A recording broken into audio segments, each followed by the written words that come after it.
Two friends meet up to drink some beers and talk about past times. Not yesterday, but long ago, it's scandals, wars and crimes. From Stalin's reign to Prohibition, Tudors, Pompey, Bush and NASA's mission, Edison's bulk, Genghis Khan's rise to victory. Forget your old teacher, it's time for Pint-Sized History.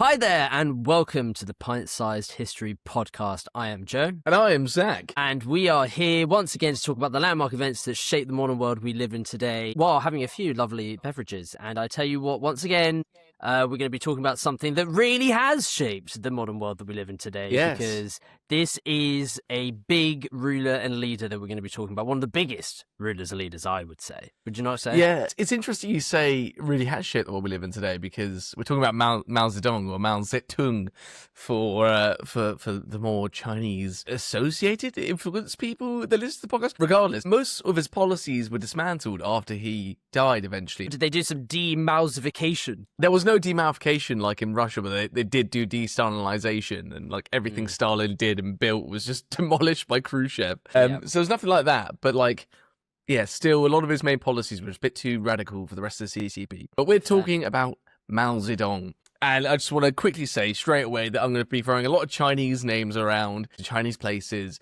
and I'm definitely going to get them wrong. So just roll with my Chinese punches where you can, I think. Hai Chek, Shanghai Chek or something. What's his name? Hi, Jex. What's his name? I forgot. The leader of the Republic of China, not the Chiang Kai-shek. Chiang Kai-shek. He's the leader of the Kuomintang, which we'll go on to talk about. So it's interesting, Joe, you said that he's one of the big ones in terms of rulers and leaders, because I think Chairman Mao is quite under-discussed. I don't think like people really talk about him as much as they should, considering the impact he had on maybe history, and specifically in Asian history. But like, I think he's quite easily overshadowed by like Stalin and Hitler and maybe even Mussolini at times, because they're a bit more flamboyant and glamorous, and also we have like our Western view on things. We don't care too much with what happens in I was going to China. say, it's more of a Western thing. I imagine maybe if you grew up in a Southeast Asia or somewhere, or Japan, maybe Chairman Mao is maybe a more famous figure than he would be, say, here, where we don't know necessarily too much about him. Because, like you say, if we're talking about the big personality cults, you're usually going to be talking about the Hitlers and Stalins and Mussolinis if you're from Europe. Yeah, absolutely. One important metric when you're talking about dictators is typically the amount of people they killed to tell how evil or bad they were. And Chairman Mao absolutely dwarfs anyone else in that respect. You're getting some serious bang for your buck when it comes to deaths caused by a dictator. When it comes to Chairman Mao Zedong, which is actually quite crass thing to say. But Joe, I have a quiz question for you, Joe. If you'd amuse me, and the quiz question is, Joe, can you give me the list of the 6 highest death tolls of dictators in history? Ooh. Oh, wow. Dictators or leaders. Okay, so what I was going to say just before you asked that quiz question was, that's the thing about famines, is that famines... Don't spoil it! Don't spoil it! Everyone knows I'm sure they know about the Great Chinese Famine, but that's like the number one thing you know about Mao, if you know about him as a dictator, is that it's the famines that kill people. And I guess to answer this question, I'm just pointing out that I think famines really do play one of the best you could do in terms of getting a kill rate up, because wars cost a lot. Getting your kill rate up. It's not Call of Duty. You're not playing Warzone. Wars cost a lot, and they require a lot of effort to give it. But famine is just taking food away, which means that, and people can die so easily from it. So my point is, I would guess that the top 3 are Mao, and I was actually going to say Stalin ahead of Hitler, because I think Stalin's famines did a lot of damage. Second is a bit of a trick one. Let's ignore number 2. No, let's ignor number 2 and just give me the 1st, 3rd, 4th, 5th, and 6th. Okay, well, yeah, like I say, I would say put Mao at the top, obviously. I would put Stalin, I guess, 3rd. Maybe I'm wrong. Maybe Hitler has killed more people. I mean, World War II was literally the most deadly conflict ever, so I'd probably Hitler's ahead. But after that, 5th and 6th. Well, Kim Il-sung, the first leader of North Korea, also had some famines going, but I don't think it was ever as bad, because North Korea... Should I help you out 5 and 6? Where's Pol Pot? Because the Vietnam Pol genocide... Pot's not there. Cambodia is quite a small country. 5th is a king. 5th is a king. Is it Ivan the Terrible? No, not even. No, I've got it. It's King Leopold II. Yes, well done. Belgium. Yeah, fantastic. Because he's like one of the most evil little cunts that's ever lived. Sorry, I'm sorry for the C word, but I think if you can say the C word for anyone, then I feel like Leopold II's probably right up there. If you don't know who Leopold II is, he's basically this king of Belgium that was like the most awful piece of shit. Yeah, he's a bad guy. He's a real bad guy. I'm not It's sure Congo. which part of Africa is, just the Congo. Congo, yeah. Yeah, and so that's like Central Africa and then a bit on the West Central Africa. Number 6. I'll give you a clue. He's a Japanese leader from the 20th century. It's not Hirohito. It's not Hirohito because someone else is actually in charge. The Prime Minister of Japan at the time. Yeah, do you know his name? It's Prime Minister Hideki Tojo. Tojo! Oh, I should have got Tojo, you know. I forgot. And number two, I'll give you a clue, but you should definitely know him. He's one of the baddest guys in human history, and he killed at one point potentially 10% of the world population. 10% of the world's population. This is really long ago. Quite a good deal of time ago. Come on, that 10% figure should have jumped out at you. It hasn't. Hold on, give me another clue. I think any more clues you know is he liked to burn people in a pot. He may have fathered. I got it. You didn't. The second he said fathered, I knew immediately. Of course, is how have we not done a podcast episode on Genghis Khan? Yeah, it's crazy. How have we not done Genghis Khan? Yeah, how have we done a Mao Zedong podcast yet? I know Mao Zedong. I'm surprised it's taken this long, but now we're finally getting there. Genghis Khan's literally in our title sequence, the song. Yeah, Genghis Khan's in there.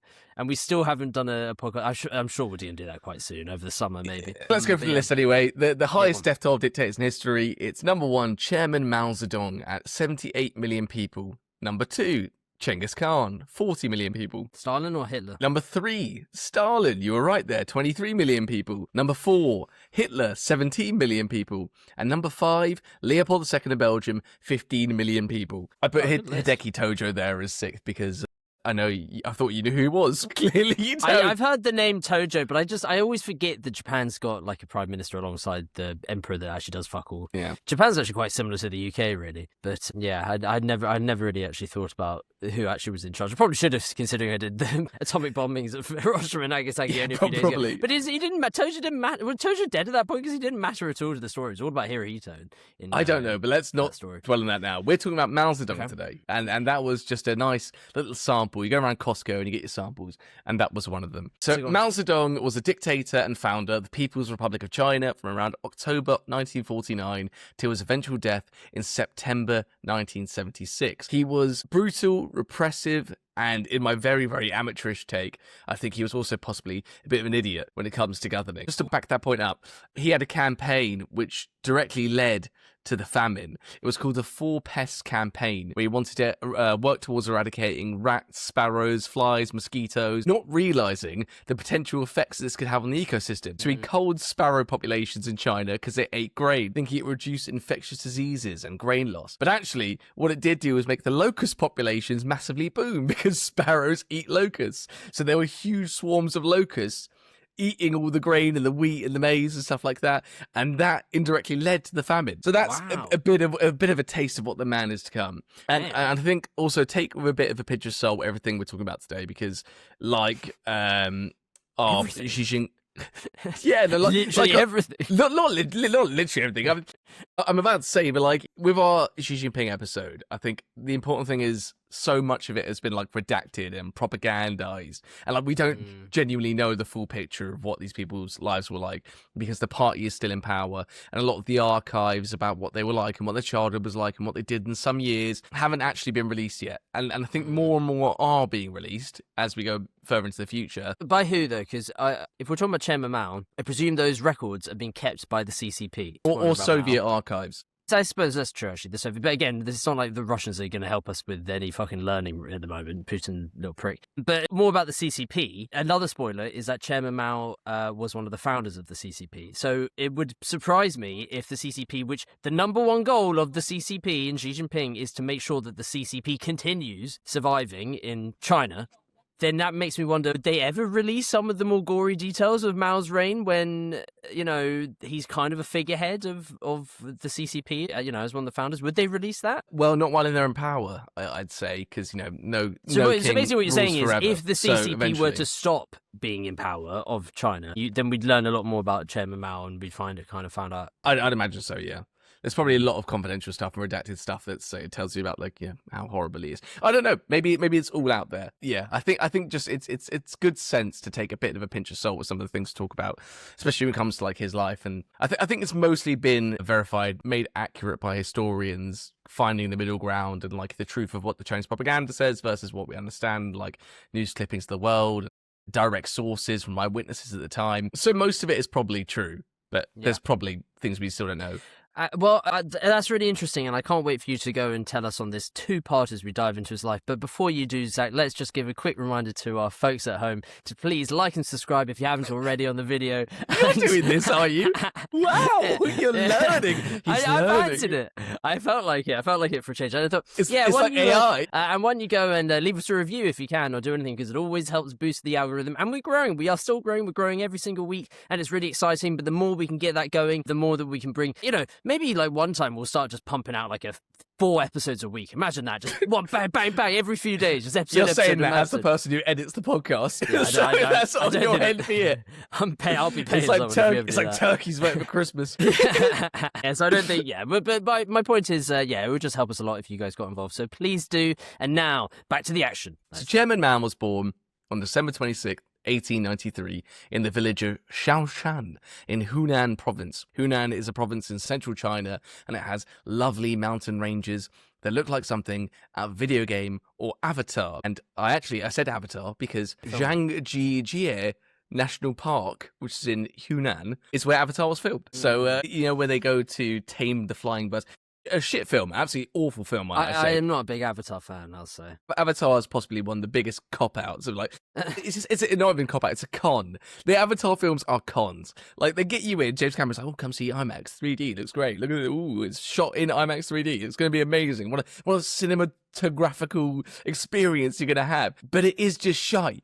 It's just crap. And they throw it down your throats. And there's fucking 4 movies now. Like, come on. I am surprised how successful they still are, though. That's what I find kind of strange. Yeah, I know. They're really popular.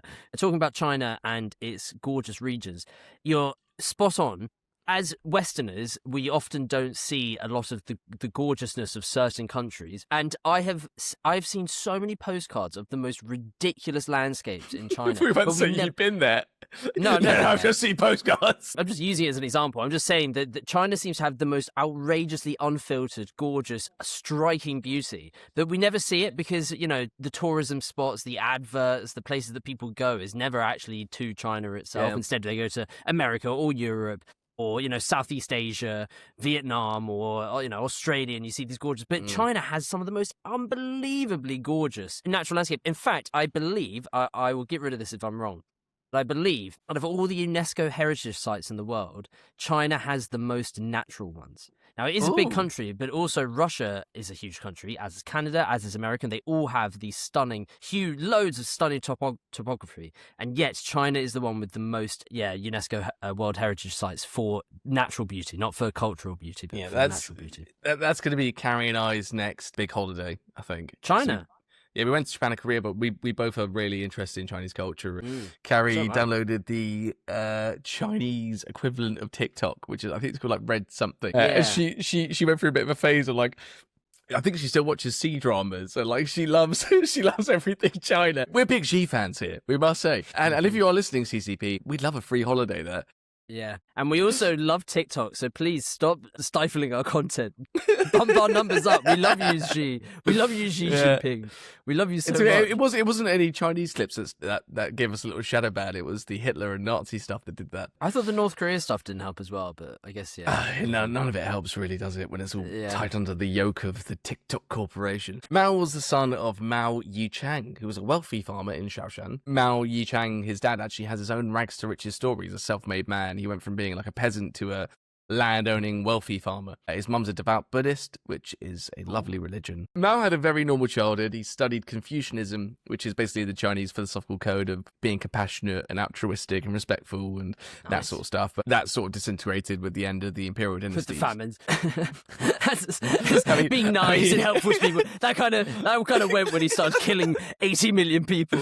Yeah, you're quite right there. Anyway, his early teens, he starts work on the family farm, but his rebellious streak starts showing. His dad tries to set him up an arranged marriage to unite 2 landowning families in his village, but he says, fuck that, I don't want to do that, and moves away for a little while. He then begins reading really heavily around this age, a lot of philosophy. He's also influenced by political military figures like Napoleon and George Washington, and he develops a hatred of the Chinese governing body, who are essentially causing famines in nearby provinces and cities. He then moves to another school, which is a bit more of an upmarket school, and he's bullied there for being a filthy little peasant. Oh, no. Yeah, it's still very Really? classist, China, isn't it? I mean, even today, even within the CCP system, there's still like in the North Korean system, social status and social classes and like stuff like that. So yeah, not totally communistic or socialist, despite the fact that's what they are on the tin. But anyway, at this new secondary school in Changsha, he comes into contact with revolutionary ideas. This is because a revolt kicks off in the city where he's studying, and he's exposed to it. And he joins the Hunan Revolutionary Army in 1911 during the Xinhai Revolution, which was the revolution which brought about the overthrow of the Qing dynasty. He enlists as a private, spends about 6 months in this revolutionary army. He doesn't see combat, and then resigns in 1912. So he's already got a bit of military experience, even. How old is he here? Like, really young still? Oh, yeah, it'll be about 19, 20. Yeah, so he's like teenager or just over. I think it's important here to talk about what China looks like politically and what's going on socially. But essentially, the broad strokes are that China's been part of imperial dynasties for hundreds of years, even thousands of years, really. It started with the Qin dynasty in 221 BC, then turned to the Han dynasty, then you get the Three Kingdoms in the 3rd century AD. Then you have dynasties until around the 13th century when the Mongols invade and conquer China. We should probably do like an episode where we do like the history of China, because I feel like no one knows the Qin dynasty anything is the about big these one. dynasties, yeah, but no one knows. Like, I know that they have dynasties, the Han dynasty and all this, but I wouldn't actually be able to tell you anything about what actually happened in them, or what the Three Kingdoms are. I wouldn't even be able to tell you about that either. The Three Kingdoms is probably like the most interesting part of Chinese history, but that's the for another armies time. are massive. The armies are like absolutely huge as well. You get some like outrageous battles because it's such a huge country, China. It's really such a fascinating culture, China. Yeah, and then of course even when the dynasties are still going, you get the century of humiliation, which I imagine you might be about to talk about. Which is I what don't happened. know about that. Oh, with the Opium Wars. Of course, Well, the century of humiliation is essentially in the 1800s, where China, because it's a little bit further back technologically than Europe, is a bit wary of trading with Europe, and by Europe I mean like Britain, but also like the Portuguese as well and a few other nations, start bullying China and trying to take as much as it can from China. And that's where you get the Opium Wars, and that's where we get Hong Kong from the Chinese and all that. So it's China Portuguese basically, Macau. yeah, Macau. The Chinese basically have this like century of being bullied by all its rivals, not just Europe as well. Japan as well is another one, where they're just kind of constantly hit on, and they can't really do much about it, despite the fact that China is one of the biggest and most impressive and most culturally beautiful nations that had existed. And I mean, so historic. They've been around since like the Egyptians and stuff, and yet this is a culture that is suddenly being bullied by all these colonial powers from like Europe to Japan. So and that is a huge part of what China is now, because now China's like, never again are we going to let ourselves be bullied in that way, and that's a lot of their like show of strength that we're seeing every day now. Yeah, you're bang on. Thank you very much for that input. That feels what I'm talking to next, which is at the end of the 19th century, because of this century of humiliation. You get the Boxer Rebellions and the Xinhai Revolution of 1911, which effectively ends the imperial dynasties in China by 1912. And from 1st January 1912, the Republic is established by Sun Yat-sen of the Kuomintang political party. And that's where we are at this point in Mao Zedong's story. Remember the word Kuomintang, because they're the nationalist political party that now lead and rule China. I say they lead China, but it's a fucking shit show. Like, it's split into different regions that are governed by warlords, and whatever's left of China is essentially a one-party state under the Kuomintang. There's factions, strongmen, cliques dotted all over the place. It is a huge country and a huge population, so I imagine it doesn't really matter who's in charge. It's always chaotic, because there must be so many regional skirmishes, rivalries, hatreds of different cultures. Even now, like the Northwest, where you have like the Uyghurs. In concentration camps, stuff like that, is extremely different. Like, even just like the terrain to southeastern China is completely different. And with these warlords, they're all like basically military commanders that have heavily armed armies, and they're constantly warring each other, and the people at the bottom are paying the price and like high taxes and levies for these wars. So China is not in good shape at the turn of the 20th century. And we turn back to Mao. Mao goes to university at the 4th Normal School of Hunan. He's very popular there. By 1915, he's elected secretary of the Student Society. He organises student associations. He leads protests against school rules, and he encourages students to increase their physical strength to serve the revolution. Yeah, interesting. This is the Chinese Revolution that we're talking about here. That's what It's like goes to gym, He's pumps like a fucking HS iron, and bashes some tiki-toki. imperialists. He's like all these really toxic. He would be a modern day influencer. He's like, go to the fucking gym, get the birds, get the gym out. You know, he's like, cool, fight for your country. Fucking hell, there's a revolution that he's started. Yeah, Mao That's what he Zedong is. would have a villa in Mallorca or Ibiza right now. He'd be out doing kick live streams, being like, "All right, love." Exploiting his masses. In 1917, he has his first military post, proper post, since 1911, basically, and he commands a students' volunteer army defending the school from disorderly soldiers in the warlord era. He's fascinated by war and the military, and he's later quoted down the line saying, "Political power grows out of the barrel of a gun," which gives you a bit of an insight into the man's thinking. It's just brutality, violence, strength, they all reign supreme in his eyes. This is, and I feel like I'm going to several times over this next 2 podcasts mention how there's always a playbook with dictators and always a playbook with cult of personalities, and it is so striking how many of these fucking dictators that we talk about have the very same military aspect to them, where they recognize quite early on, even if their intentions are pure, even if they do believe that what they're doing is the just cause, they do recognize at some point, either when they're younger or when they're older, that violence is often the way to get at least to the position of power, and then you can make the change that you think is so magical. If we talk about Kim Il-sung, like, you know, for North Korea, fighting against the Japanese, the exact same thing. He recognized that the military was important. Saddam Hussein was an extremist that wanted to kill the current president of Iraq when he was in his 20s or something. And Stalin as well. I mean, Stalin was a thug. You know, he would go out and He robbed banks and stuff. Rob banks, like for Lenin as a young man and stuff. So they all recognized very early on that violence is the way to get what they want. Yeah. It's tough that the political philosophy I align with most, not necessarily communism, but socialism, is dotted by a history of extreme violence to reach those ideals, isn't it? But I guess, it's the same could be said for fascism too, though. So yeah, I was going to say, I will give you credit, and this is someone that I don't share the exact same political opinions as Zack does. And I will say, I don't think what you're saying is really fair, because it's not really that they're socialist or communist. It's more that they're outsiders that cannot get their way of thinking first. The only way to do that they're is fringe political violence. parties. So it's, as a fringe political party, you're not going to be able to convince people by conventional means, because the media and that's why they always say the mainstream media and all that it will always push against you. It will always be against the tide. So it's the same, like you say, it's the same for fascism. It doesn't really matter what is your political beliefs, but if they're extreme and they're not close enough to the center, then you're always going to have difficulties unless you get violent and unless you get creative, which is why so it's not really about communism or socialism. It's just that these guys recognize if we want our way, we're probably going to have to fight for it, and they realize that quite early on. Yeah, interesting stuff. Shall I continue? Well, no, actually, I think we should just sit here in silence. Actually, no, let's mull that over for like 10 minutes. And then I wanted to give a nice break before I got straight back into the podcast. Mao then moves to Beijing. Enough about talking about your violent extremists. Mao was not that violent just yet. He's but a lowly student and organizer of fellow student association. He's a lovely Uncle Chairman Mao at this point in time. He's kind and compassionate. He moves to Beijing. You give me big Xi Jinping vibes here. He also moved to Beijing, was known as like quite a lovely, good authority figure that knew he was doing. Mao actually wants to be a teacher at this point in time. He doesn't want to be a communist dictator. Yeah. He goes to Beijing, to Peking University, and becomes an assistant to the librarian, who is coincidentally Li Dezhao, who is one of the founding members of the CCP. Li is fascinated by the communist revolution taking place in Russia, and Li and Mao both start talking and conforming to the ideals of Marxist-Leninism, which is taking place in Russia. Mao also enjoys reading a bit of anarchist philosophy too. He's a bit of an anarchist. Ooh. There's not many anarchists. Anarchists never seem to get to the top. What's going on there? How are they missing out? I guess getting to the top is inherently against anarchist values, right? Because the whole idea is there should be no systems, no structures. Yeah, but you have to get there if you're going to implement that. So you get there, and then that's you say, right, that's it. That's it. That's it. It's the equivalent of like begging for years to get your ball in the playground. It's like, let me play. And the second you get it, you just fucking hoof it. You move it as far as it goes, right? That's it. No more.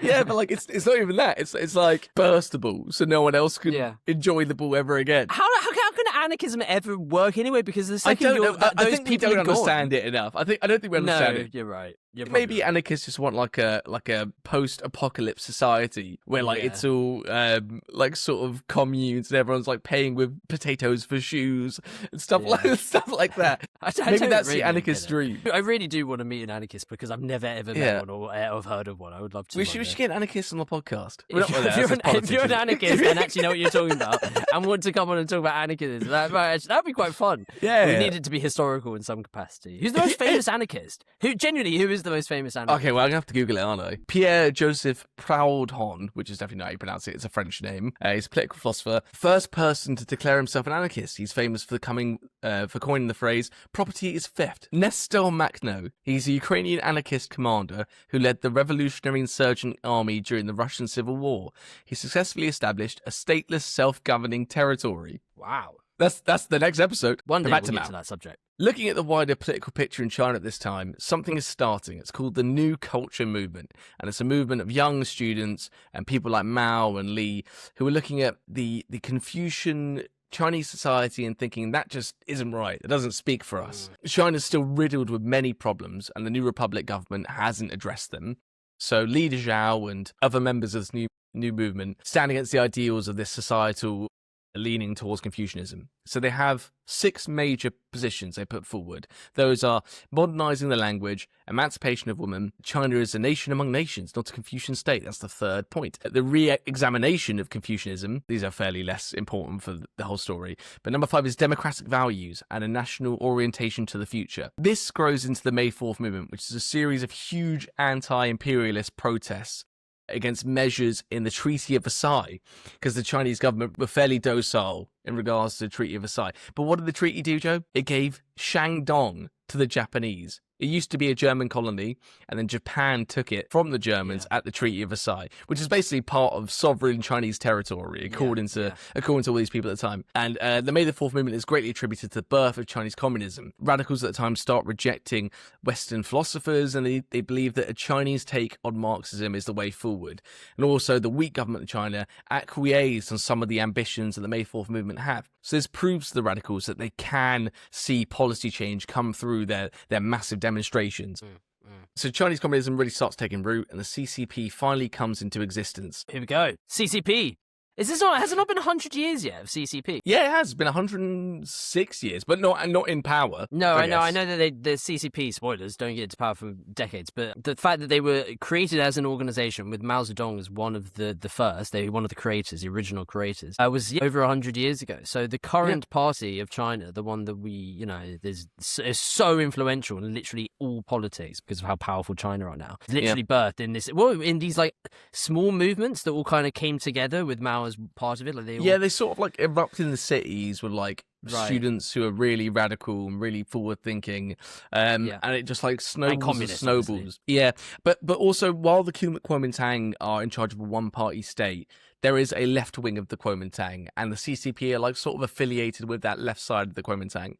You know what rhymes with Kuomintang? Grooming gangs. Coincidence? I'm just saying. No one's talking about it. Have you heard anyone talking about it? I haven't heard anyone talking about it. There's no fucking way. There's no way that makes the cut. There's no way that makes the cut. Why not? I'm just pointing it out. You caught me so off guard. I was thinking like, oh, Chinese Wang or something like that, like a dick. That's where my mind was going. Of course it was. That's where it always goes. I'm always thinking about it. CCPs. Oh, fucking hell. It's true. What I said wasn't false. Kuomintang, grooming. Fucking hell. Oh, it's so hot in this room as well. God, I'm crying. All right. Oh, God. Now, every time you say Kuomintang, you're going to be thinking of it. I know. You ruined the episode for me. Okay. The CCP's founding congress happens on 23rd July 1921. And 57 members of the CCP and some delegates, including Mao, were there to kick it all off. Mao, at the same time, sets up a CCP branch in Changsha, which is like the nearest city to where he grew up in Hunan. And by 1921, little CCP affiliated groups begin popping up all over the country. Mao becomes party secretary for Hunan, and he successfully leads the Anyuan Great Coal Mine Strike of 1922. Wow.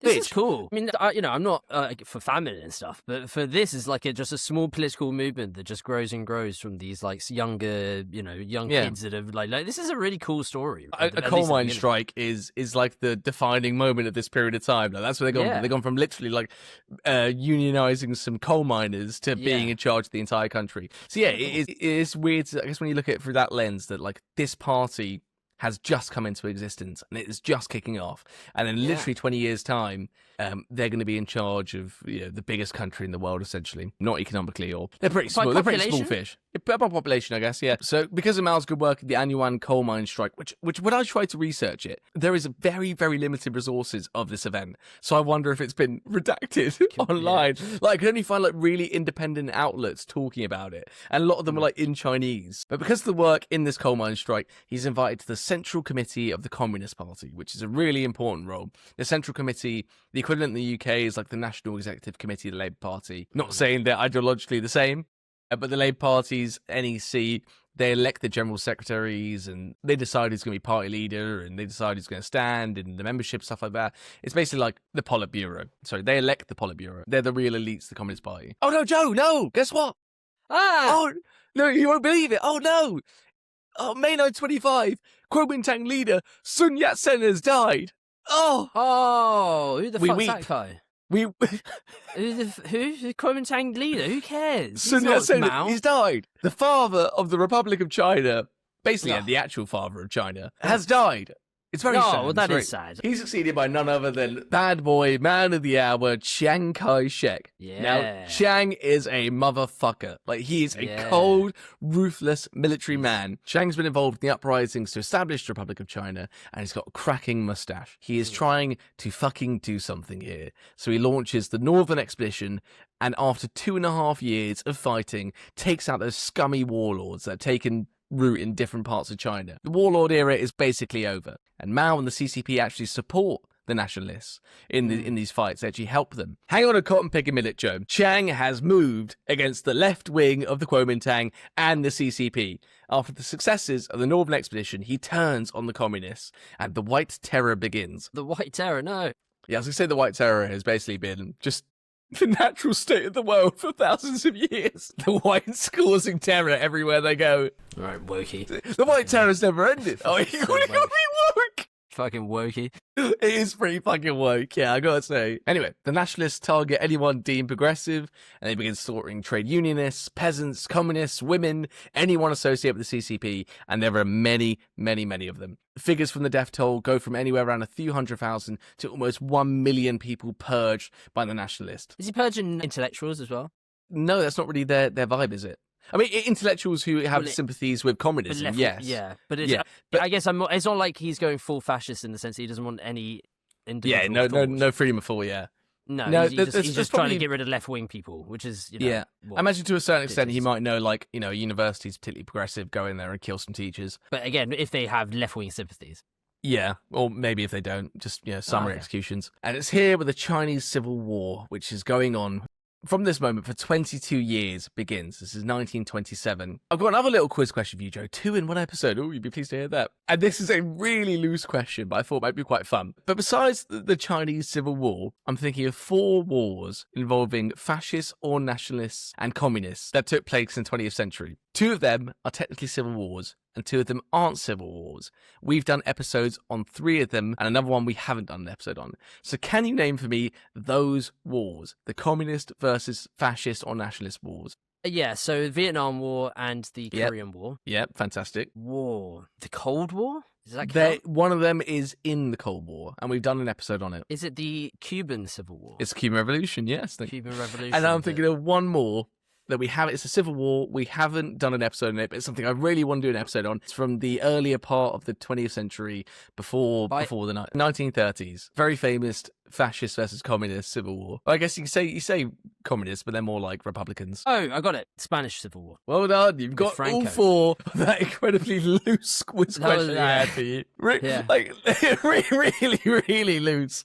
I just wanted to talk about the Spanish Civil War and the Cuban Revolution, and also give a little note to the fact that the Korean War and the Vietnam War follow the same sort of like methodology we've got here. I was going to say, it's really interesting how you've got 2 Hispanic ones and 2 Far East ones. Yeah. It's quite interesting how they're both that way. I mean, there's no civil wars in Africa that are to do with. Oh no. There are loads of civil wars in Africa, but like but to do with ideology specifically. Well, it's typically like imperialism versus non-imperialists, right? So there's like civil wars happening like all in like there are so many wars that happen in the 20th century. I didn't want to go through every single one because there are definitely more ideological wars that happen. Yeah, okay, I just couldn't find out quickly without going through every single one. But there's like the Angolan civil wars, loads of different ones in Africa, some across South Asia as well, because like empires are collapsing and these like startup states are expanding.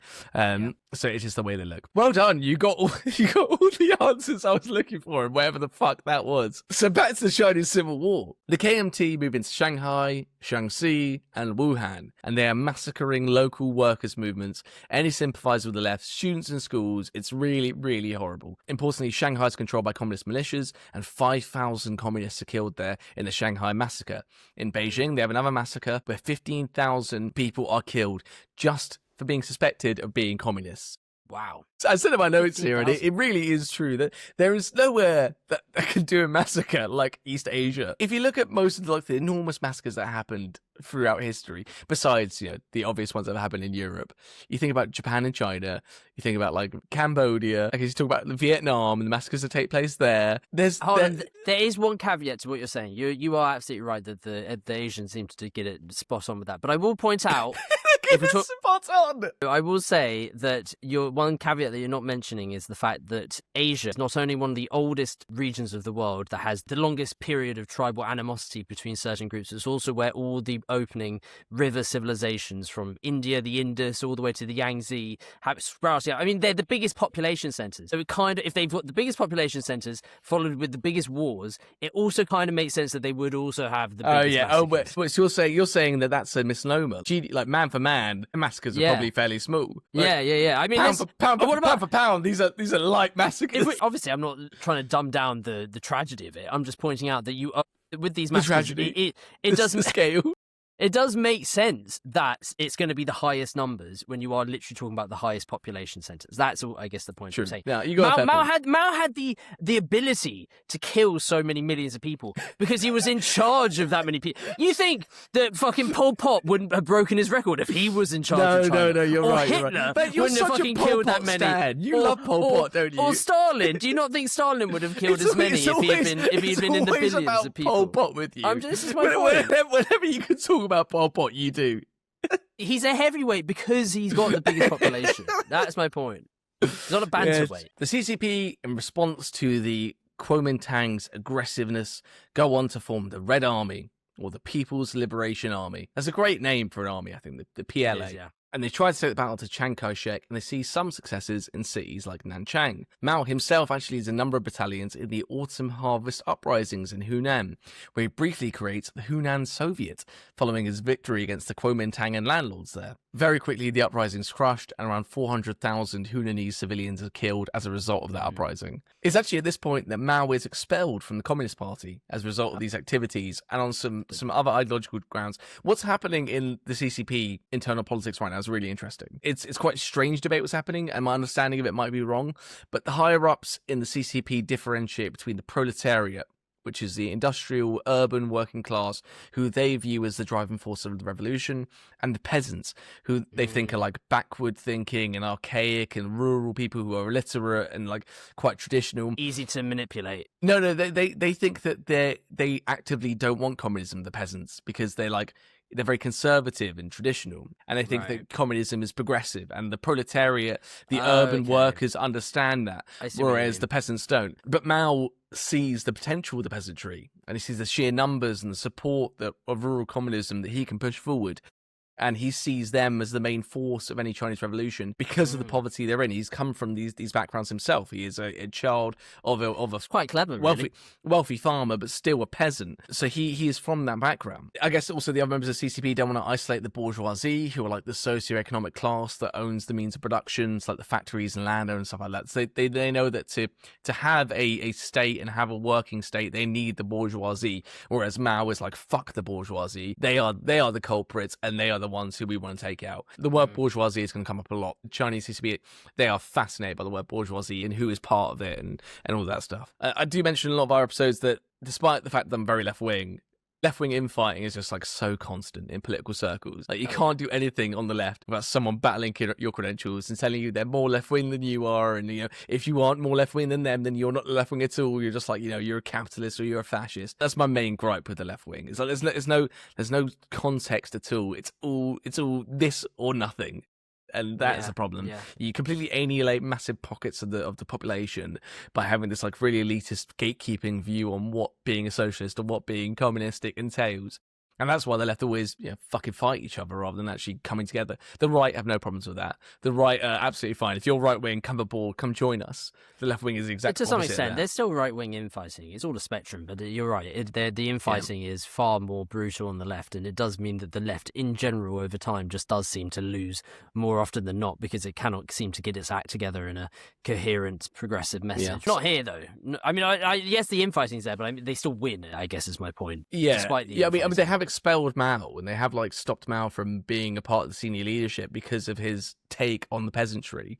Mao's smart, Mao's pragmatic. I called him an idiot earlier in the podcast, but like he clearly sees the potential of the peasantry as being like big supporters of communism and pushing it forward. And the others don't necessarily see that, or they're just too confined to their like ideological roots of what the revolution could be. This first phase of the Chinese Civil War is called the 10-year Civil War. There's constant fighting over this period of time from 1927 to 1937. Guerrilla warfare takes root under Mao's direction. Mao essentially creates the doctrine. But I thought he was kicked out. Sorry, I got that wrong. He wasn't actually kicked out the party. He was kicked out the Politburo. So he was kicked out like the senior leadership of the party. But he's still part of the party. He constructs bigger power bases in places like the army. He takes more of a command there because he sees that as the path to power, basically. So he creates which it often is. This is what I'm saying. Yeah, the military is the way that these dictators always get their way, is that they always find their route through violence. Mao's great at identifying a power base. So like when he's losing the support of like the intellectuals and the academics and those radicals, he goes to the peasantry, he goes to the army, he goes to the students and something like that. He always finds a way to sort of bring himself back into the fold. There are multiple times when Mao should not be the figure that he's become, but he just fights his way back in because he's got that kind of like that nous, that initiative to be able to find where the money is and like take that. Yeah, I don't think it was very fair of you to say that he's clearly not very clever. Now we'll talk not this part about why he's an idiot. Maybe like, intellectually he's a bit low down compared to some of the philosophers of China in the 20th century, but it's quite clear that he has a lot of intuition and a lot of street smarts, a lot of. Is he charismatic? What's his personality like? Is he a charismatic guy? Is he quite charming? Well, yeah, he's very popular when he's at school. I didn't say he's an idiot. I said he's an idiot at governing. There's two big differences between being out of power, being in charge of this like ragtag mob of like soldiers and students, and actually looking after a party of a few hundred million people, a country of a few hundred million people. Like it's completely different. Yeah, conquering. It's that classic conquering and ruling are two different. Absolutely. Yeah, and he's potentially a great conqueror, and we'll explain more while going down. But he creates this doctrine known as the People's War. He understands that they can't match the Kuomintang in traditional warfare, so he wants guerrilla war and mobile war. He wants to go to a region, have the Kuomintang follow him, fight them there, lose men, but then go to the next village and rouse them up in support and form a new army and fight them there. And Chiang Kai-shek, to combat this, launches a series of encirclement campaigns aiming to annihilate the Red Army. So he gathers a force of around 700,000 troops, and he builds cement blockhouses around the communist positions in their base area of the Jiangxi Soviet, which is where their final stand is basically taking place. Importantly as well, Mao gets demoted once again using guerrilla warfare. The CCP higher-ups do not like guerrilla warfare. They want traditional warfare, maybe because it's more brave and kind of courageous. So they demote Mao and they take over the armed forces and they try and have traditional warfare against the KMT, the Kuomintang, and they are utterly annihilated by the KMT forces. So we get to around October 1934, and the CCP have 86,000 troops left, and they're completely penned in by the nationalists.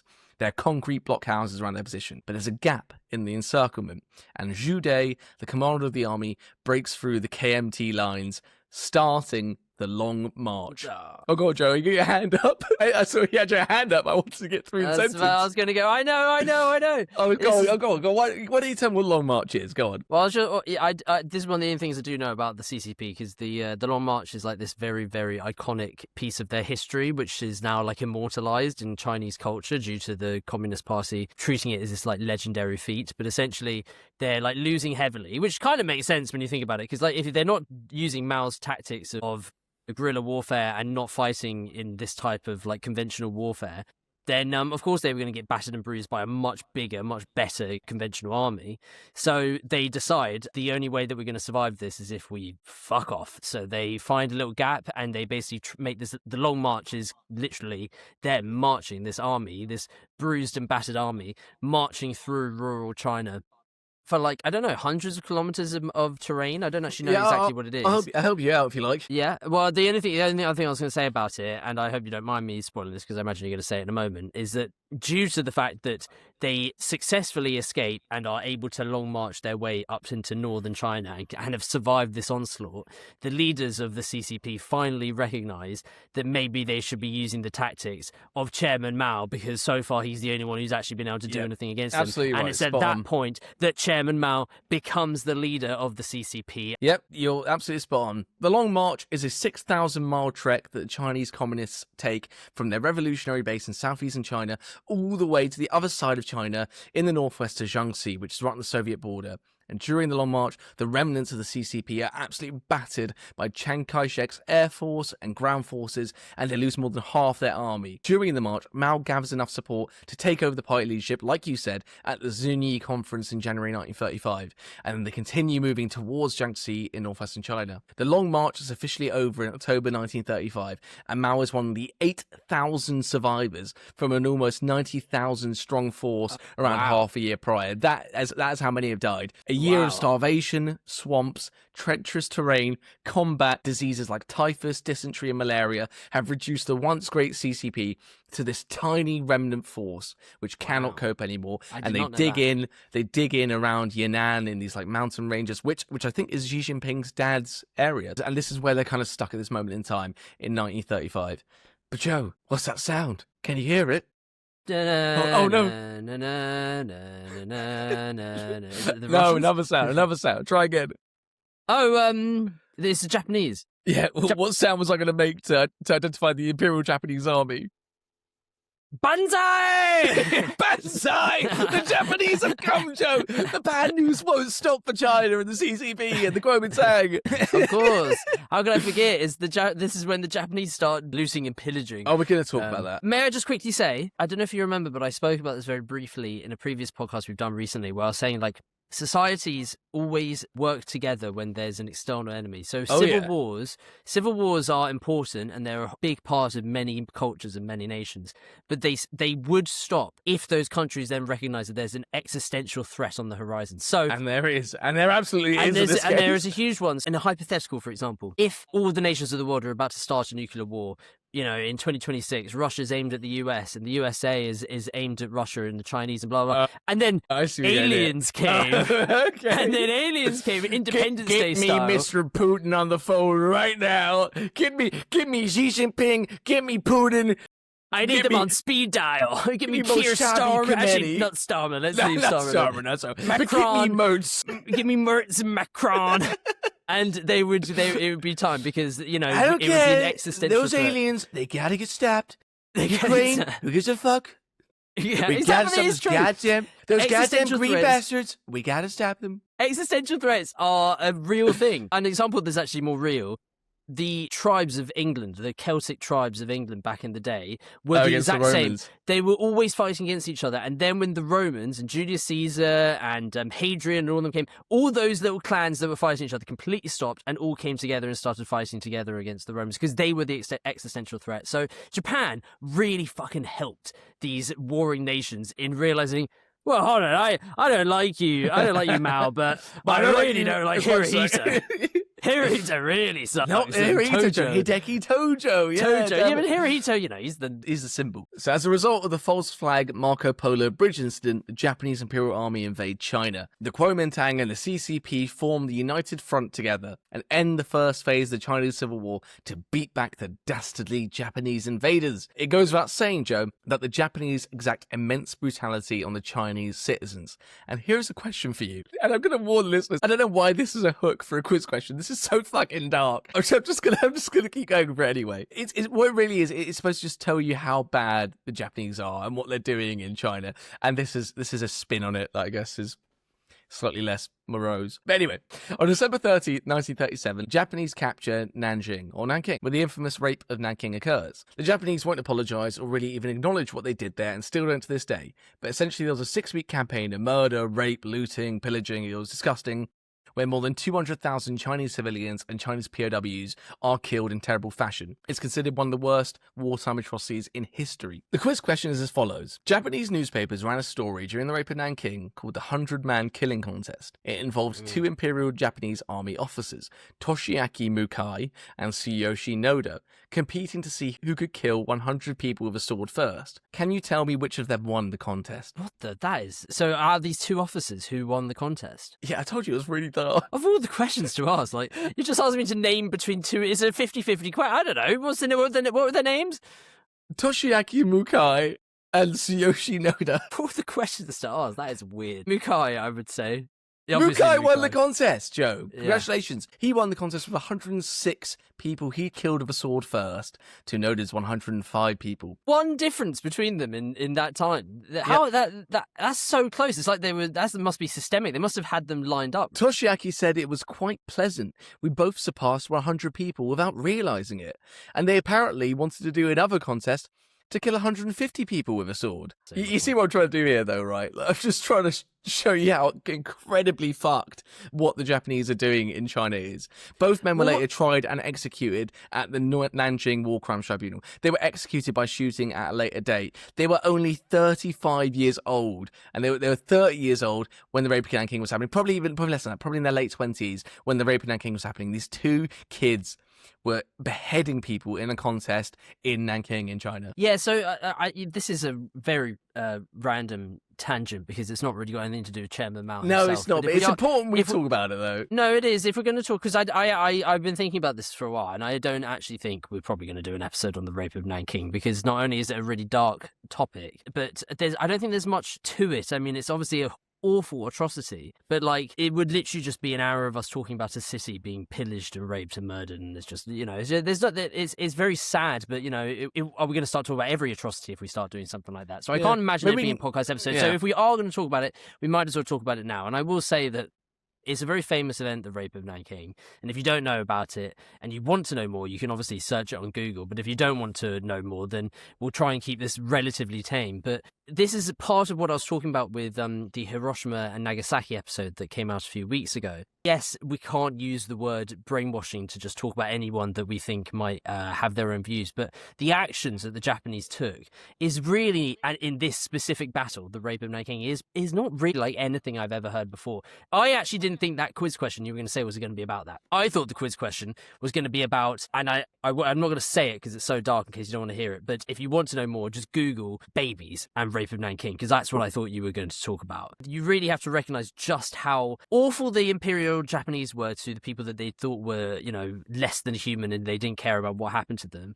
But this also really dictates how the Chinese treat the Japanese to the current day, because unlike the Germans, who have been paying reparations to Israel and the Jews and not having a military for, like, you know, decades and decades and decades, all the way up to this point, purely because of the national shame guilt. there. Yeah, they accepted the guilt and shame of it and moved forward from that. You know, the Japanese never ever apologized. They never even recognized any of this stuff happened. It's that reason that China and Japan have such animosity to each other to literally this very moment. It's one thing I noticed when we were going around Japan. Everyone loves Japan. Everyone loves going to Japan and being in those cities, and they're incredible cities, and the people there are lovely, but there is no sort of, there is no like tone about what they did literally like 70 years in the past. Like, you walk into a Family Mart or a 7-Eleven and you get like upbeat jingles and like do do do do do do, and it's already upbeat and like kawaii and like cute and stuff like that. Like this is essentially the same country who still hasn't apologized for potentially the worst atrocities that humans have ever inflicted on other humans, maybe barring the Holocaust, but like, you know, it's certainly up for debate with like Unit 731 and the experiments that they did on Chinese citizens. Do you know how we know how much water a human body has? It's because Unit 731, the Japanese laboratory scientific team, conducted experiments on Chinese civilians that were horrible and torturous and gruesome, dehydrated humans. Like, it's about as fucked up as it gets. And I was sat there in Japan with these trains which have like kids jingles going on them and thinking, this is the same country that committed the rape in Nanking. But it's just it doesn't. I'm not saying it should cross their minds. I'm not saying they should constantly be aware of it. But a public apology to the Chinese, which they still won't do, and have recently had a spat with the Chinese about not doing. They have, is just more prominent, isn't it, because of that? We can't really comment on how the current Japanese generations act, because they were not around at that time. They shouldn't be feeling the guilt of things that their ancestors did. You know, that's the same as